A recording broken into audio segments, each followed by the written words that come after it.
Hey, how you doing? Monday Night Raw 1/8/24. This will be your official amplified review. I got a Kofi brewing from the amped up Monster 5000 behind me. This will just take me a couple 2-3 minutes to get this Kofi situated, and we'll talk this complete show. Did this show captivate you? Or did it just seem like a filler? We'll talk all about it as of the recording of this upload, 4 a.m. We are 18 days away from the Royal Rumble. Beautiful. Perfect timing. Do me a favor, huh? Give me a minute or two while I fix this coffee, and then we'll talk Monday Night Raw. I appreciate it very much. Put some magic potion in there, right? Little bit of sugar because I'm not amplified enough, huh? Have some more sugar, BC. That's all you need.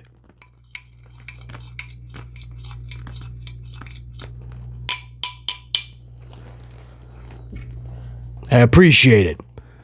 To my amplified unit, from the subscribers to the members, the gold unit, and everybody in between, a salute, top of the morning. This again is the Monday Night Raw review, 1/8/24. Let's do this the right way. Let's get amplified. Ow! That is hot off the press.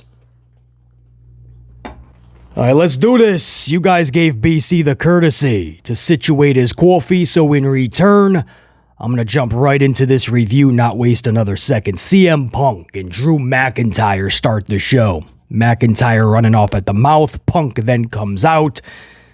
This was actually a good back and forth promo. I would have had Sethington, Rollins, and CM Punk cross paths. There's no reason to wait till Rumble and after. You already planted the seeds when they went face-to-face a couple 2-3 weeks ago. Keep the momentum going. The holidays pretty much stifled that momentum. Reignite the flame. They decided not to do that. But Drew and Punk face-to-face, I was intrigued. Drew McIntyre held his own. Really good promo, I felt. I'm one of the few guys that was around with your last run in this company. I know the true CM Punk. And to be honest, I'm surprised you're still here. Now, of course, that's funny, and that's a good jab because he's only been back for a couple months. End of November. It's early January. Not even a couple months. So Drew McIntyre's like, I'm surprised you lasted this long. I thought you would have already imploded and and wrecked the locker room by now. Playing off of course, the real situations with Punk behind the scenes. So I thought that was really good. And Punk's expressions is just like, I'll take it. Come on. Bring it. Because when I get on the mic, I'm going to rock you out. So Punk just took the verbal jabs by Drew McIntyre. But again, it was really good. And CM Punk's ending line was probably the best. He said, first to set up that end line, he says, I'll be in the Royal Rumble, and there's nobody going to stop me from my WrestleMania goal of main eventing. There's not a Drew McIntyre that's going to stop me. There's not a Sethington Rollins that's going to stop me. There's not a Cody Rhodes that is going to stop me. Literally name-dropped Cody Rhodes, and I thought that was interesting because he's been kind of bringing up Cody Rhodes, right? I'm not here to finish any stupid story. He says, I'm just beginning. He's been saying that in many interviews and promos, live events, like Madison Square Garden, the holiday tour the day after Christmas. That's what he told MSG, too. I'm here to begin my story. I'm not here to finish any story. Of course, that's directly over to Cody Rhodes. Sorry that you didn't finish your story last year, but we're not going to just sit around year after year catering to you. I am back. I am the talk of the town. It's bad enough I got The Rock to contend with. I'm taking what's mine. CM Punk is saying that. So to say Cody Rhodes' name, he's no longer alluding to it by saying, I'm not here to finish a story, I'm just beginning. He's telling you, ain't nothing Cody Rhodes can do about it. Now, that's in the eye of the beholder, right? If you cheer for Cody Rhodes more than Punk, if you like Rhodes more than Punk, or vice versa, I guess that's a good problem to have. Many baby faces. Little too many. But it's a good problem to have, I guess. But it was really good. And then that set up the best line that I felt. He says, I'm going to toss everybody over the top rope at the Royal Rumble. But Drew, I'm going to make sure I take you out last. I'm going to throw you out last. I'm going to keep you around. And I'm going to throw you out last. And Drew's just like, the bull's on this. The bull's on this, kid. They both called each other kid in this promo, too. I like it's those little details because you could see the one-upsmanship, right? One's trying to out-alpha the other. So many little... I could keep going on and on, man. I don't want to drag this review out. There's a lot to do, hence the 4 a.m. review. But this was good, man. There's a lot of little things they both did so well. You know, for BC, that was the best part of the night. That's not a good thing, right? Because we have a lot of review to go, right? That's the top of the first hour, the top of the show.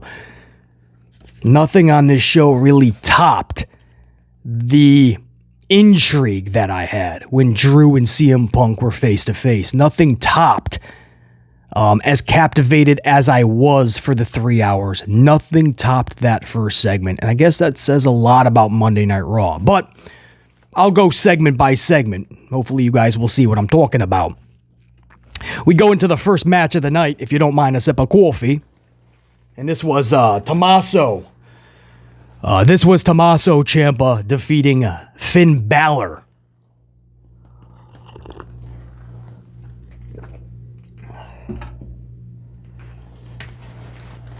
I don't know how anybody starts a morning without a Dunkin' Donut coffee, but more power to you. Tommaso Ciampa defeats Finn Balor for the first matchup of the night. This is via pinfall, and it's in 3.5 minutes.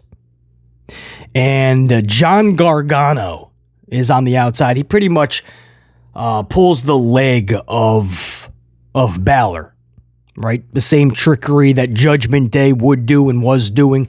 John Gargano said, all right, well, I might as well play the same way. And John Gargano, he takes the leg out from underneath him from Balor, and Tommaso just kind of lands on him. 1, 2, 3. Close to a fruit roll-up, right? He just lands on him, and there you go. 1, 2, 3. The match time. Now, on the preview show, we did a live stream right before Raw went on the air, and it was a salute to my channel members live stream. Members only in the chat. Shout out to my channel members, my gold team, my board of directors.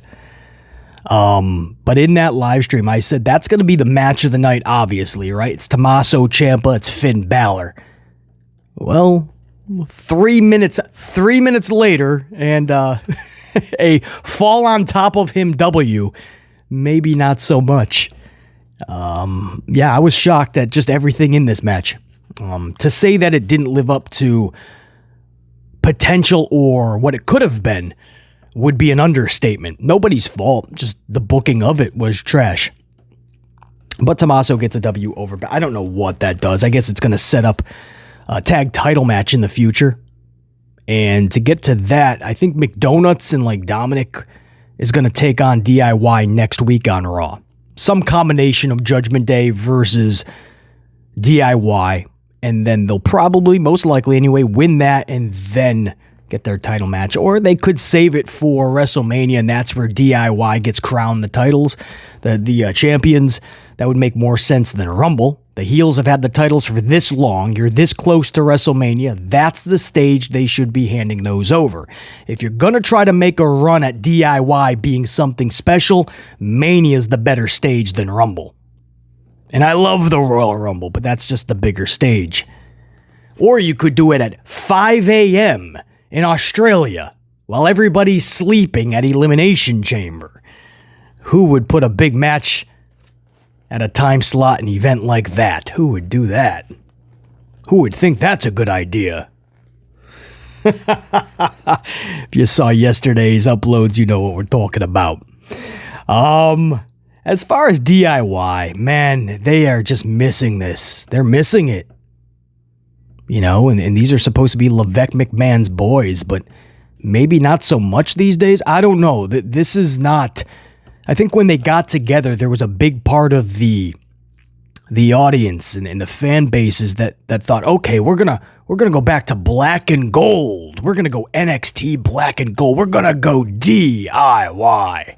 This is gonna be big, BC. I tried to tell you guys, like I always do. I always will be fully, to an amplified level, brutally honest with you guys. To know what to expect. This was never going to work from the jump. You're trying to rekindle something from many years ago. Both dudes are way more banged up, and you gotta go the WWE way now. Whether Ludwig McMahon likes it or not, that doesn't matter. It's what you do. What you could do over there, you can't do here. Ludwig McMahon knows that. He's running the show, and he knows he can only give him 3.5 minutes at times. Just the way it is. It's a different beast. So you're putting these tiny dudes together, and Tommaso's not so tiny, actually. I did come across him at Epcot Center in Walt Disney World while he was injured during that last hiatus. He's a pretty decent-sized dude. Average. But he's got that muscle, man. For his age, he's not a spring chicken. But he takes care of his body. He's in great shape. But, you know, that's a smaller tag team. There's no other way to put it. You see them two together, it's, man. You know, I try to put them up against Harlem Heat or the Road Warriors or even Demolition. I guess I could see it much more with like the Hart Foundation, the Rockers. Man, those would be some kick-ass matches now that I think about it. The point is, you're taking these dudes, you're trying to do something you did many years ago. In theory, to a lot of fans, it sounded good. It's not working out. It's exactly what I knew was going to happen. The casual fans can't even get behind it. There's nothing really to get behind here. If you watch Black and Gold, there is. I get it. If you're being honest, you know DIY is not clicking right now. The booking of DIY is off. I mean, you guys saw before the match, they actually had Tommaso and John Gargano coming down the hallway. Okay, the corridors backstage before you get to the curtain in Gorilla. Tommaso's trying to cut a promo. That's not the best atmosphere for Tommaso. He just looks so uncomfortable. He's pointing at the camera. He's like, we're going to win tag titles. It's going to happen. And John Gargano ends it going, yeah. I'm not kidding, guys. This actually happened. At the end of the promo, right before they go through the curtain, John Gargano goes, yeah. I'm like, what are we doing? And then for weeks they come out and they're high-kneeing, trying to pump up the crowd. That's not Tommaso. And if that's DIY, it's a shell of what it once was. So we're hoping it does get rekindled. Looks like they're in line for a tag title opportunity and most likely reign. Let's see if that will reignite the spark. Because they're still really good talents. We know that. John Gargano, I've always had nothing but praise for. We know what Tommaso can do. Putting them together just felt lazy from the beginning. If you're not going to book them properly, it's going to be even more miserably bad. Anyway, this was a 3.5 minute match with Balor and Tommaso. In a weird-ass finish. Kofi Kingston and Ludwig Kaiser have a 5-minute bout ending in a double countout. I'll say that again for you guys. Kofi Kingston and Ludwig Kaiser. 5-minute bout ends in a double countout. Post-match, there's a pull-em-apart brawl. A pull-em-apart brawl complete with Jason Jordan and Jamie Noble and many others breaking them apart. I can't even keep a straight face. We're wasting a pull-em-apart brawl for Ludwig and Kofi. What are we doing? You gotta save those. They have to be special. I mean, you save that for Rock and Roman maybe down the line, or Roman and Randy Orton, right? Do that right before Royal Rumble. We're fine with that. That's something you would see Cody and Brock Lesnar have to rely on because there was never ever a story with Brock and Cody, right? So you just saw a bunch of pull them apart. Am I correct? I told you guys, I'll always be brutally honest. Let's go back to Cody and Brock. They had to rely on that. But at least, to some fans, it's big. It's Brock and Cody. With a story attached to it, it could have been big for all of us. I digress. But the point is, you got to save them pull them apart brawls. You're wasting Jason Jordan and Jamie Noble and all the backstage agents and producers. All the suits and ties, man, on Ludwig and Kofi? Speaking of Kofi. You know, guys, the funniest part here was Ludwig throwing a commentary chair in the face of Kofi Kingston. In the face! In the face! Literally, he just got him right square. Right in the mug. I like Kofi, you know that. I couldn't help but laugh, though. I mean, this thing was just squared up. So I thought that was pretty interesting. A pull 'em apart brawl. But at least I got a little bit of a laugh out of it, man. that chair right in the face of Kofi. And then Ludwig kind of beats him up a little bit more, but that's what I mean. They really relied. The post-match extracurricular activity lasted as long as the match. And I'm one of those firm believers. You don't need a ton of time for a match, but I don't need to see 15, 20-minute matches all night. Like 6 or 7 15-minute matches, 20 minutes. I don't need to see that. But there was a bunch of pre-advertised matches that literally went just a couple, 2-3 minutes. And there was never any substance to them. In this situation, the post-match extracurricular activity far outweighed anything that happened in the match. And the pull 'em apart brawl, again, you want to save those. Ludwig and Kofi Kingston. I don't know, man. And obviously this was done to kind of help out Kingston a little bit, right? Kingston, this is because Vinci got hurt last week, and it was off of the drop kick from Kingston. But that was not Kingston's fault, guys. It was the landing of it. Vinci smacked his dome piece on the canvas, back of his dome piece onto the canvas. Kingston did everything perfectly. I went back, I watched it 12 times. Beautiful drop kick.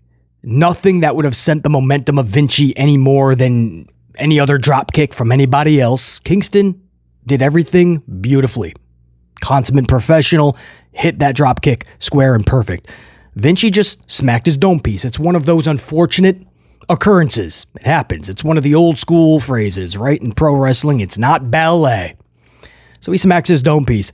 But there are fans that go, oh no, Kingston injured him. No, this isn't like a Ridge Holland situation. But they want the next visual that you see Kingston. They want you to see him laid out, right? Like, no, don't worry. He got his. He did you see him get messed up? So everybody relax. I was blaming Kingston. Kingston just got his ass whooped and it looks like he's out for several weeks. They want you to kind of think that. That's why this was done, guys. From the second they started the pull-apart brawl, I said Kofi is getting laid out here. That pretty much ended hour number 1, by the way. Not pretty much. It did. Tommaso defeating Balor in just a few minutes. Kingston and Ludwig going to a double countout and a pull-em-apart brawl. And the highlight of the hour, and we would find out the night, but the highlight of the hour, Punk and McIntyre's back-and-forth promo. Hour number 2. Hour number 2 would start with Nia Jax and Rhea Ripley face-to-face. This is where Levesque McMahon needs to stop, by the way. This is where it's becoming absolutely not just reckless and nauseating, but straight out negligent. So this is straight up heel versus heel, right? We all know that. As much as you may, you like mommy and you like to cheer from mommy, I understand. But this is heel versus heel. That's how they're positioned sometimes. But Rhea Ripley, Nia Jax. This is heel versus heel. They'll most likely cheer for Rhea, which will devalue the heel status of Judgment Day as a whole, right?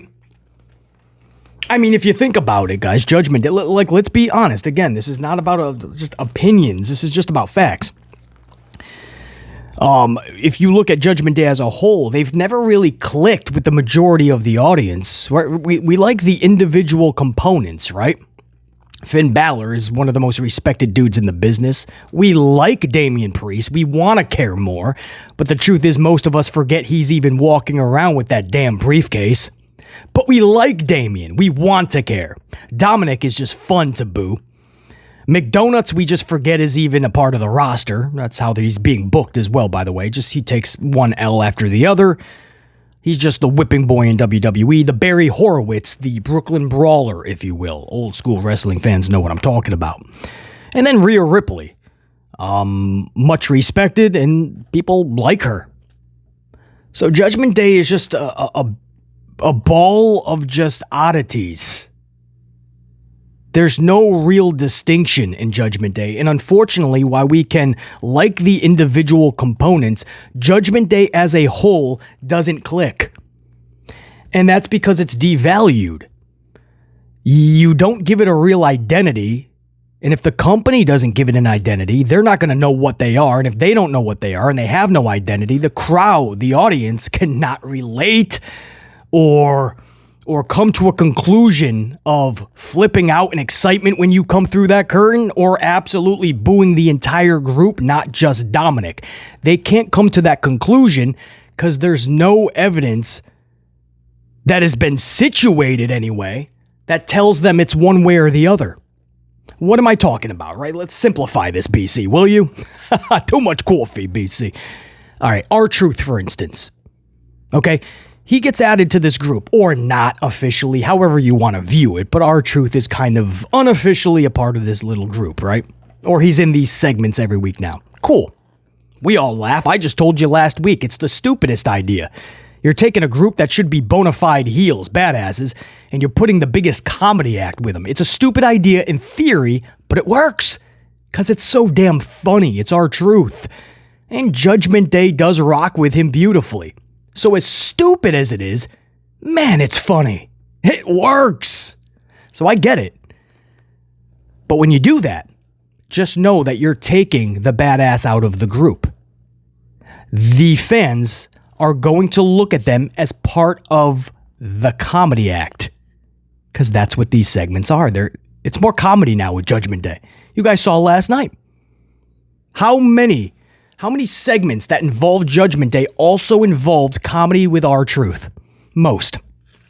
That's what happened. So I'm just saying, even subconsciously, guys, I know this may be a little deep, but subconsciously even, you're telling the fans, oh, that's Judgment Day. They're funny. They're funny. Do you remember when they got together and they were beat over when after Edge formed the group, but when they were beaten down on Edge, the newly formed Judgment Day, I mean, you thought they were supposed to be a badass, legit, diabolical heel faction, right? Fraction. A fraction of that is the excitement. But you thought they were going to be a legit, badass, diabolical heel faction. And now we're looking at them as a comedy act. But it gets even worse, right? Because then you add in the Rhea Ripley factor. What's Ripley? Because she's playing a tweener, right? She's supposed to be the badass heel for the ladies, the champion that some babyface has to try to slay at WrestleMania. But you have her in these segments against somebody like Nia Jax, who you know damn well is going to be booed out of there. I can't even say that because most fans don't even care about Nia. So Rhea and Nia, just because they're two big ladies, different versions of big, but still they're big powerhouse ladies. So just to have the match, what is that doing for the group? If Rhea gets cheered now, what is that saying for Balor, Dominic, Priest, and even McDonutts that are going out there and trying to get that heel heat? Dominic doesn't have to try too hard, but the other three do. They're busting their ass to get heel heat. Meanwhile, they're cheering for mommy and they're laughing at R-Truth. It doesn't have an identity. And this is what Levesque McMahon does. In Paul's WWE, so many wrestlers are tweeners, right? You look at Lashley and the Profits. We just had this conversation on Friday, right? When they came through the curtain, you guys heard my review. I told you guys, in all honesty, this wasn't for comedy. This wasn't for entertainment. I told you guys all honesty as I'm doing my notes for SmackDown. I didn't know what they were. Profits and Lashley came through the curtain, and I did not know what they were. I didn't know if they were playing the role of faces or heels, because every week it's different. Profits just turned heels a few months ago. You remember, they turned heels because they took out teams like the OC backstage. Diabolical heel fashion. Then all of a sudden, Friday, they're patting babies on the head and high-fiving the front row. What are you? The audience doesn't know. I don't know if this company just doesn't care, doesn't want to care, or just thinks we don't care. But we do. Establish the identities of these people, heel or face, bare minimum. That's all we're asking. Lashley and the Profits, Rhea Ripley. You know, Rhea Ripley is taking on baby faces for several weeks, and then all of a sudden she's talking trash to Nia Jax and getting all the cheers. What is she? Is she supposed to be a face or a heel? Zoe and Baszler, if you want to stick with the ladies. What is Zoe and Baszler? Every other week it's something different. Baszler and Zoe Stark have been positioned as faces several times in the last several months. More so, they've been heels. It's almost like whatever they need them to play that given week on that particular show, that's the roles they have them in. That is horrible. That is no way to have your talent conduct business. Every other week be something different because it depends on the writing of that show. No, you need to know they're a heel or they're a face so that they can rock out. Until they have an identity and know what they are, you're never going to get the best out of them. Bronson Reed. There was a few weeks ago, he was playing a face backstage. Last night, he's talking trash again to Jason Uso. And so many more. I'm just giving you guys some examples. If they have no identity, good luck establishing them in any storyline that's going to captivate your audience. I know that's a little bit more down the deeper side. I know that's a little bit going off course a little bit. I get it. But guys, seeing Rhea and Nia just to pop the crowd because of the visual. Whoa, it's Nia and it's Rhea. You know, it's like we're supposed to forget that Rhea just beat Nia and 3 or 4 other. It was like a fatal 5-way, wasn't it? Zoe was in there. I don't know if Baszler was. Maybe Raquel Rodriguez was in there. I think somebody else too, right? It was at least a fatal 4-way, possibly fatal 5. And Nia was just one of many to get beat. So I just don't know why Rhea was in there with a bunch of heels in that match. Now she's in this match with heel Nia. So you add in the comedy of R-Truth. You add in the cheers for Rhea. And if you wonder why Judgment Day is not looked at as a real badass heel faction, well, there's your answers, guys. Those little details, they're not so little. So this was odd to BC, is what I'm... In case you haven't noticed, the start of Hour 2 was just odd for BC. Nia Jax and Rhea Ripley. Forgive me not, if I'm just not too excited. Carter and Chance then defeat Chelsea Green and Piper Niven via pinfall to retain their tag titles. The finish was unfortunately, and I say unfortunate, I'm actually, I like Chance and Carter. They're a good team. They really care about what they're doing. They try innovative things. They take this serious. And Kate and Carter, I just think is so damn beautiful. So it's a little bonus for BC, cherry on top. So that's why I say this was an unfortunate, complete botch at the end.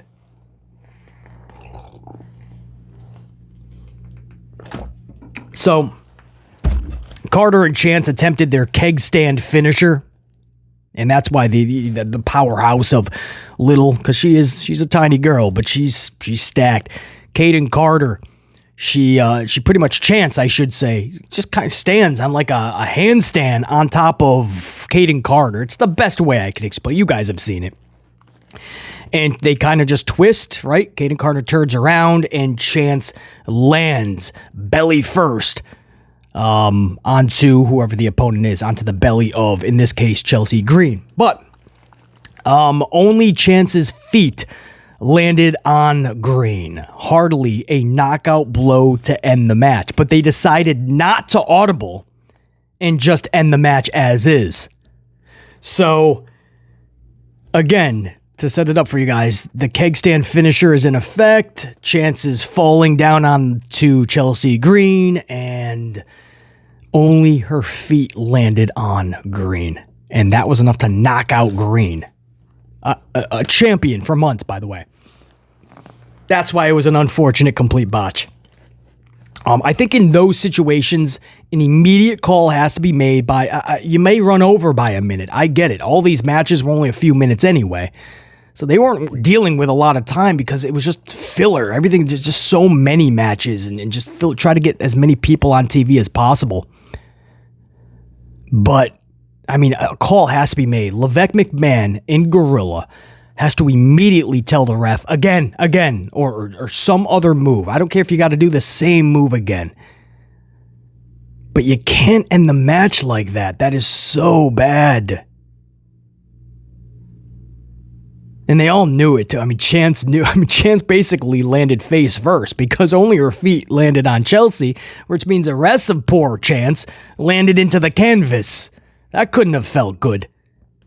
Chelsea, I don't know if Chelsea was just positioned too far away. She was middle of the ring, and Kaden Carter is more than powerful enough to get Chance to Green. So I don't know how that fell off the rails, but it did, unfortunately. Either way, Carter and Chance, they take the championships, they retain them, and they will move on. They show a image backstage of all the females in the locker room. And again, this is what I mean about Paul Levesque McMahon's WWE. He just doesn't care about heels and faces. They're all just mingling, guys. You got Maxine Dupree, Shayna Baszler, Zoe Stark. Maybe there was a Natty back there. There was a couple more. It was just a smorgasbord. And they're all just chilling out, watching Carter and Chance. Like what? They all now want tag titles? Again, there's one of those shows where they just are trying to fit everybody on TV, even if it doesn't make sense. And then, unfortunately, McDonutts was called to duty, and we know what that means. JD McDonutts. You gotta take another L, kid. Miz defeats McDonutts via pinfall to end hour number 2. R-Truth was at ringside doing R-Truth things. Best way to put it. And again, Miz defeating McDonutts, and Miz and R-Truth celebrating afterwards ends hour number 2.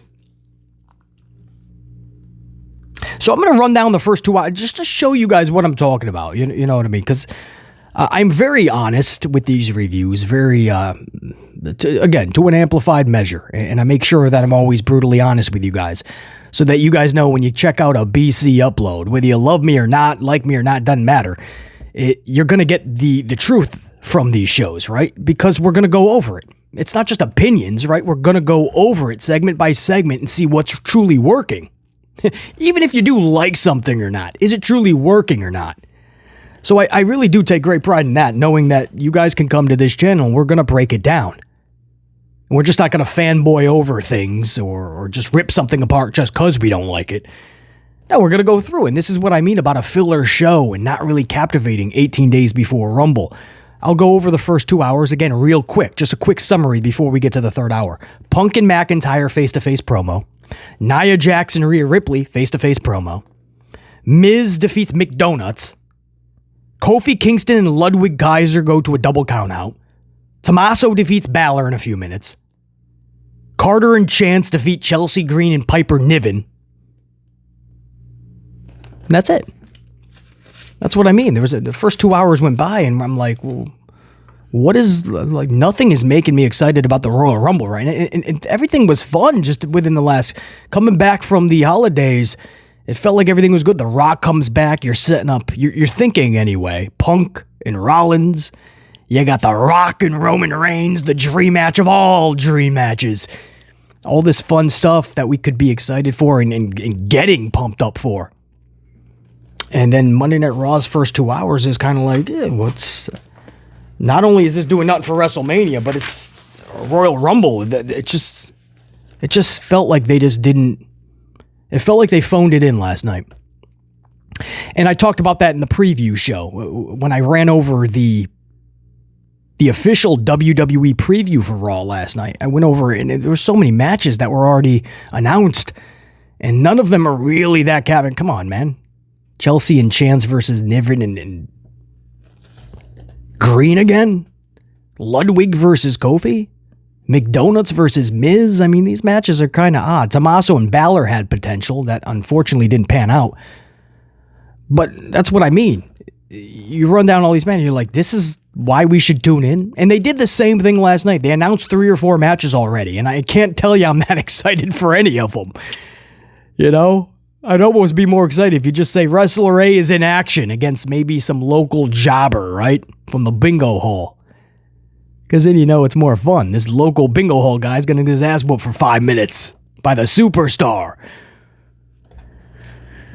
Man. So hour 3. Could hour 3 save anything? Let's check it out. Sethington Rollins started that hour.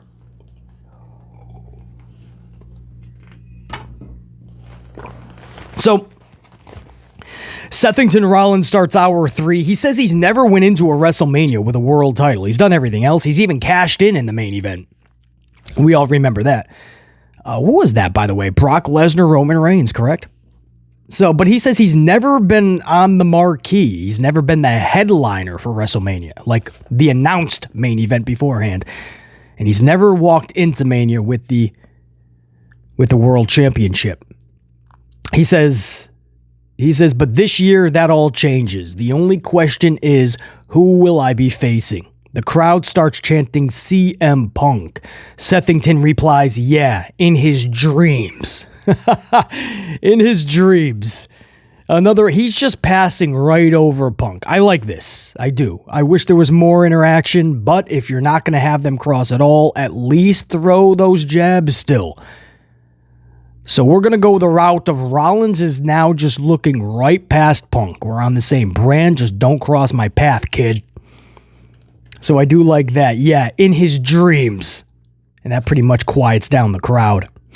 The modern day Maharaja, Jinder Mahal, then graces us with his presence. I know, I say this all the time. Unpopular take is incoming. Unpopular take incoming. But BC likes Jinder Mahal. I'm not saying he needs to be on TV. I don't force Jinder Mahal. I don't talk about him that often. Because I know a lot of you guys just want him off your TV. I get it. Jinder Mahal, though, is out there. Great promo by it was a good promo. It truly was. Jinder doesn't stutter out there. He looks comfortable and confident. And the face on Jinder Mahal, he just did not look scared at all of Sethington. You believed in what he was saying. I mean, you might not like Jinder. He might not captivate you. I totally get it. Trust me. Even as a fan. But he does good, man. He did good with The Rock. He did good with Sethington Rollins, man. It was a good promo. Jinder takes out Rollins as well. Rollins regroups. A super kick drops Mahal. Rollins goes for the stomp, but Mahal is able to retreat. And Sethington's pissed off. Mahal's pissed off. Rips open his button-down dress shirt. Are we setting up Mahal versus Rollins for the championship? Maybe you put that at the Rumble. Listen, people will cry about it. It's no harm, no foul. When you look at Rumble, right, it's the 2 Rumble matches we're all already thinking about, right? With the dudes, who do you go? Are you going Cody? Are you going CM Punk? What are you doing? And then on top of that, you got the Ladies Royal Rumble. Are you going to get AJ Lee? Are you going to get Sasha Banks? Is Jade Cargill actually going to win the whole thing? Gotta see, right? Are they really going to give to somebody like Beck Lynch? Bex? So it's the 2 Rumble matches. And then on top of that, a big Fatal 4-Way was just announced. I'm not even a fan of multi-schmaz matches, multi-man schmazes, triple threats even. I don't like it. You guys know if you follow the channel, I don't like too many schmaz matches. It muddies the waters, right? Triple threats, Fatal 4-Ways, stop. It's too many of them, by the way. This, I feel, makes sense. It protects Randy if he's not going to win the title, especially. And if he is going to, this could protect Roman, too. But A fatal four. I mean, that's a big match. These are big names, guys. LA Knight, AJ Styles, Randy Orton, Roman Reigns. On top of the 2 Rumble matches, you kind of forget about Seth and his championship. And that's not a dig, because I'm saying he needs to be one of the main events at Mania. Seth and Punk in that title. So, trust me, I'm putting this guy in a WrestleMania main event. But Rumble is already so stacked, you kind of forget about Rollins in his title. So if they want to throw an extra title match with Jinder, I don't think that's the hill to cry on. You know, and that's all I'm saying. I know you get frustrated over it, but use it if you're that upset with Jinder Mahal getting a match with Seth at Rumble. If they even decide to do that, by the way, they might do that next week. I think they've already set that up for next week on Raw. I'll double check. But that could obviously end in a schmaz where Jinder's boys come out, take out Rollins, just fuels the flames a little bit more, and that is when Adam Pearce announces it for Royal Rumble. But I believe the initial match is supposed to be for Raw this upcoming Monday. That's probably where it'll be ignited a little bit more. I don't think you'll get a full match. And then the rematch will be at the Rumble. So I believe that's what they're going to go. But either way, if you're crying that they're going to face each other on Monday Night Raw, or if they end up facing each other at Rumble as well, it's no harm, no foul. You know what I mean? Jinder's doing good work. If you're that upset with it, then literally bathroom break, pick up a bad habit, go play in traffic. All right, I don't want to give too much bad advice here, but, you know, just do something else for a couple 2-3 minutes. I mean, these matches are 2 or 3 minutes these days, so I don't know. I don't see any harm or foul in this. I didn't mind this segment, but again, I get it. Sethington is putting in good work, especially as of late, and I like Jinder Mahal, so I was okay with this segment. Maybe it put you to sleep. But Jinder did do a good promo here. I got to give him some credit. Sethington held his own, and they're setting up that match. Again, I believe that is for Raw, and don't be surprised if they leak that over to Rumble. Ivar then defeats Otis via pinfall off his top rope moonsault finisher. Match time just under 5 minutes. Post-match, Ivar is screaming at Otis, "Good try, little man. Good try, little man."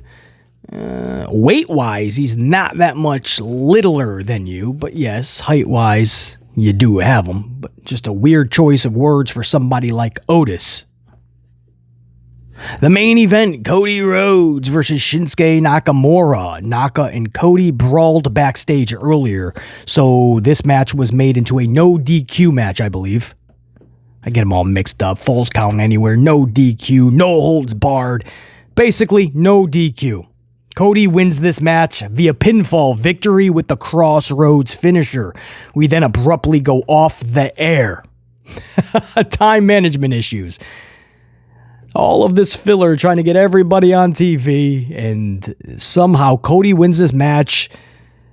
Commentary's trying to get a bunch of info off, and then all of a sudden we just go off the air. They didn't even end it with the "oh," right? They couldn't even get to that part of the song. They ran out of time.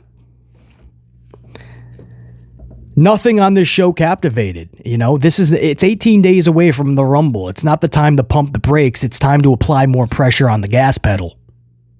And I think that's the philosophy that HHH needs to carry from this point on. It's not a time to pump the brakes. It's a time to press on that gas pedal. Apply more pressure on that gas pedal. Because the entire last half an hour of the show, you know, we talk about match time. Most of these matches were 2, 3, 4 minutes, you know, and then you have a longer match. It's a match we just saw a few weeks ago, though, Cody and Shinsuke. And if you've been going to live events, you've been seeing this match left and right.